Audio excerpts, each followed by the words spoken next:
Salut, dans cette vidéo, on traite le deuxième exercice de la deuxième session SV 2018, effet de la résistance sur la charge d'un condensateur.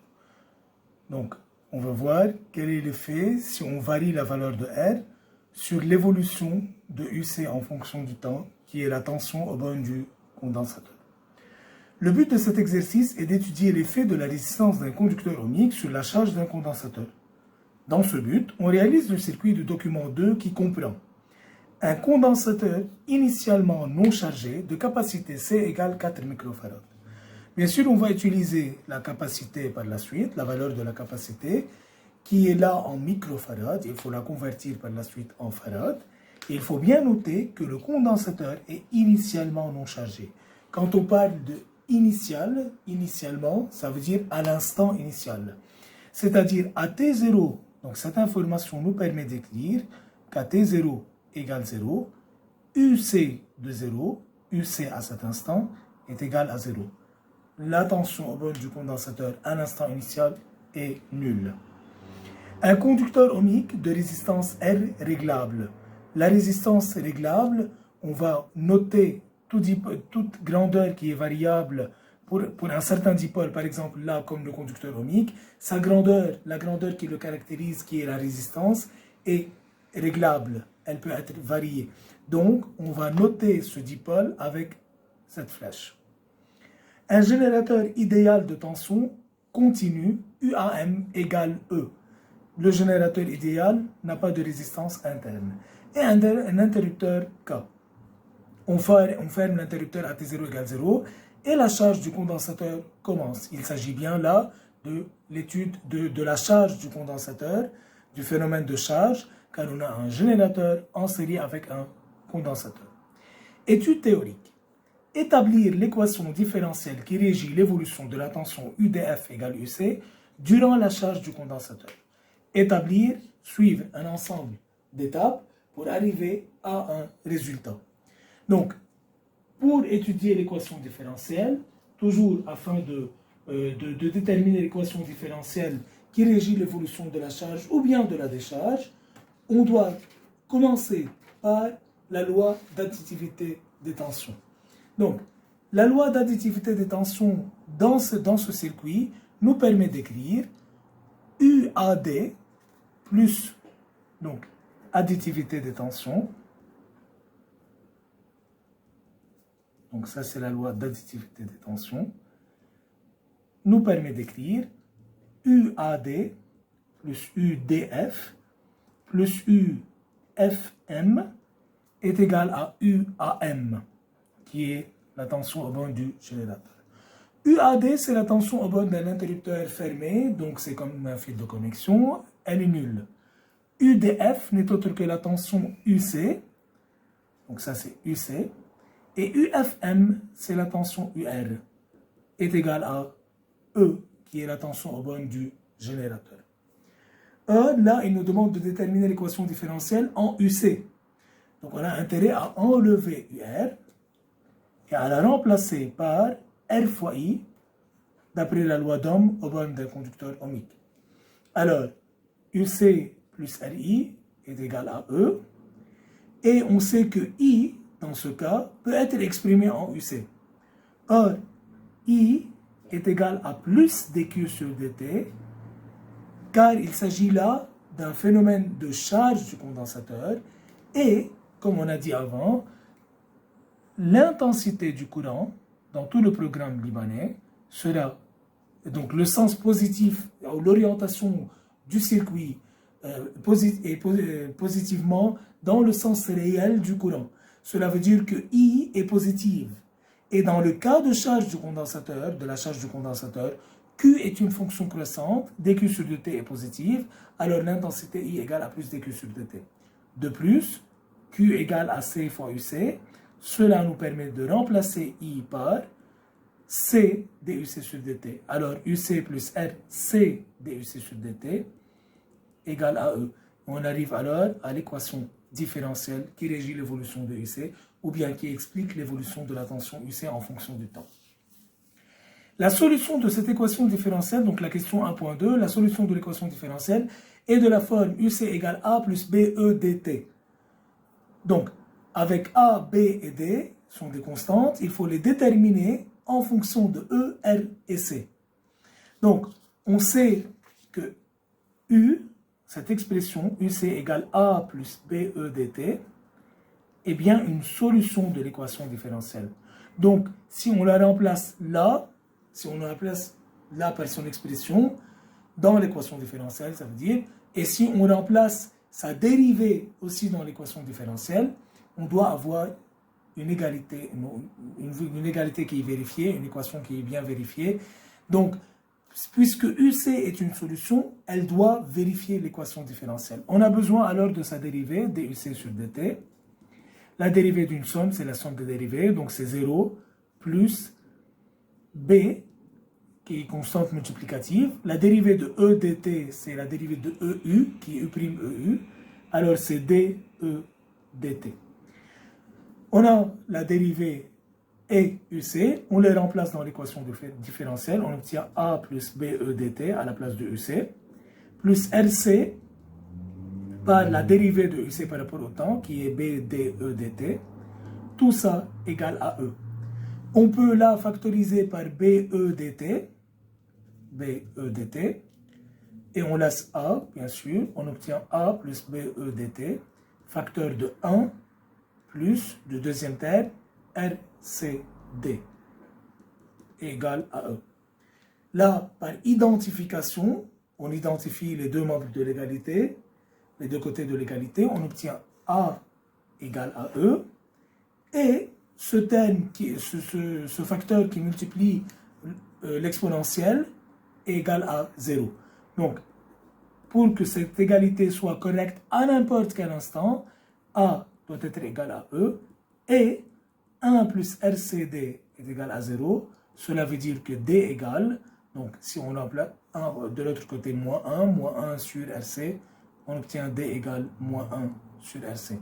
Alors A égale E et D égale moins 1 sur RC. Il nous manque maintenant l'expression de B.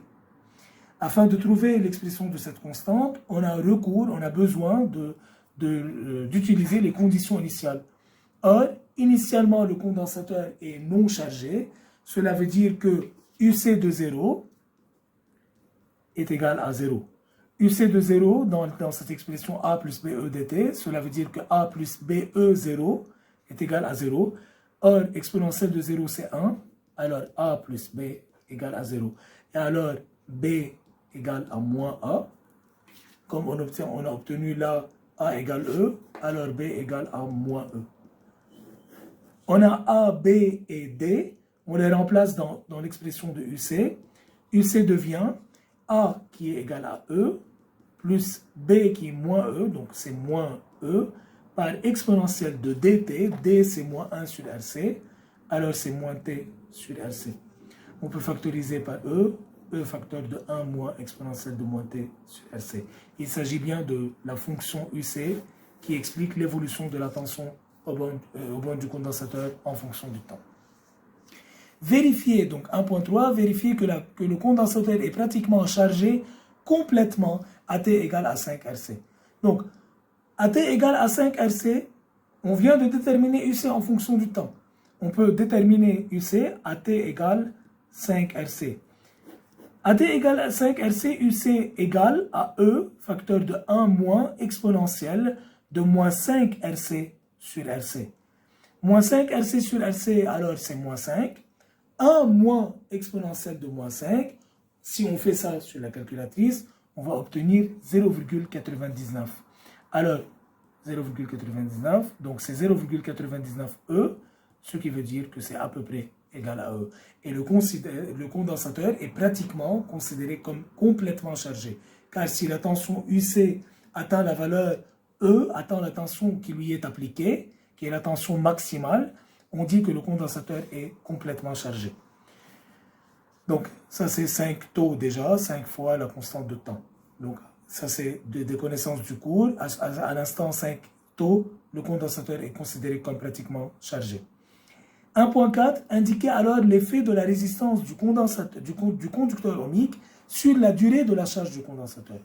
Nous, on vient de montrer que l'instant t égale à 5 RC montre, ou bien cet instant indique la fin de la charge du condensateur.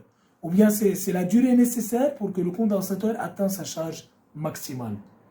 Alors, si on augmente la valeur de R, si on varie, si on change déjà la valeur de R, qu'est-ce qui augmente? T. Donc si R augmente,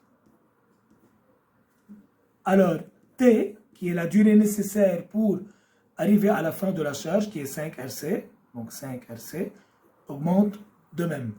Donc, si la durée nécessaire pour que la charge du condensateur augmente, la charge devient plus lente. Donc, si R augmente, la charge du condensateur est un phénomène qui devient plus lent, ou bien on pourrait dire tout simplement que la durée nécessaire pour accomplir la charge du condensateur devient plus grande. Donc, ça c'était l'étude théorique, la première partie. On passe à la deuxième partie qui est l'étude expérimentale. Donc, on va utiliser ce qu'on a obtenu là, dans cette partie. Quelques connaissances. On donne à R deux valeurs différentes, R1 et R2. On vient de voir que la résistance R va influencer la durée de charge du condensateur. Alors, on va choisir deux valeurs, R1 et R2. Un système approprié permet de tracer pour chaque valeur de R la tension UC en fonction du temps. Donc, on a les courbes A et les courbes A et B. La courbe A correspond à R1, donc ça c'est la courbe qui correspond à la résistance R1, et la courbe B c'est la courbe qui correspond à la résistance R2. En utilisant les courbes du document 3, donc question 2.1.1, préciser la valeur de E. Donc en examinant ces courbes, on doit déterminer la valeur de E. Or, on sait qu'à la fin de la charge du condensateur, la valeur de E n'est autre que la tension UC maximale. Alors, lorsque le condensateur arrive, lorsque UC de T arrive au régime permanent, lorsque la charge du condensateur se termine, donc on arrive au régime permanent, la tension UC maximale devient égale à E.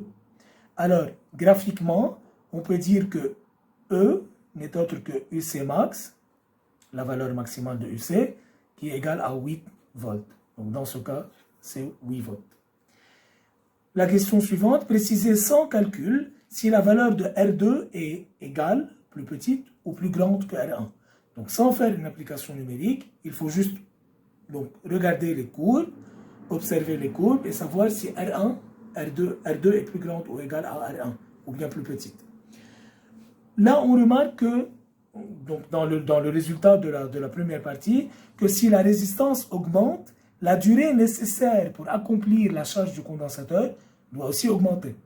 Et on remarque bien que la courbe B atteint le régime permanent ou bien arrive à la valeur maximale après la courbe A. Donc la courbe A donc le phénomène de charge correspondant à la courbe A est plus rapide. Et cela veut dire que R2 est plus grande que R1. Donc la charge du condensateur dans le cas de la courbe B est une charge qui est plus lente. Et puisque cette durée de charge augmente avec la résistance, cela veut dire que R2 est plus grande que R1. Donc on va utiliser les résultats précédents sans faire une application numérique, c'est juste en observant les courbes, l'évolution des courbes. Déterminer les valeurs de R1 et R2, là il faut déterminer R1 et R2 graphiquement aussi en utilisant les valeurs. Or, on sait que pour T égale à taux, on va arriver à 0,63, donc c'est à 63% de la valeur maximale. Donc on sait que pour la constante de temps taux, alors vous pouvez utiliser aussi la valeur de 5 taux. Or, à T égale à taux, on sait que UC est 63% de la valeur maximale, soit E. 63% de la valeur maximale, donc c'est 0,63 fois la valeur de E c'est 8. Donc, on obtient à peu près 5 volts, donc c'est 5,01, donc à peu près 5 volts. Donc, graphiquement, je peux déterminer la valeur de taux correspondant à la courbe A et taux correspondant à la courbe B. On va tracer donc graphiquement pour T égale pour UC égale à 5 volts, c'est là. On peut trouver pour la courbe A taux 1 et pour la courbe B taux 2. Taux 1, c'est 0,4, il faut bien lire l'unité là, c'est millisecondes. Alors, taux de la courbe A, c'est 0,4 millisecondes, et taux de la courbe B est égal à 0,8 millisecondes.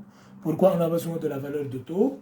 Car on sait que taux égale R fois C, donc taux A, c'est n'est autre que R1 fois C, la capacité du condensateur qui est bien connue dans cet exercice, et taux de la courbe B, c'est R2 fois C.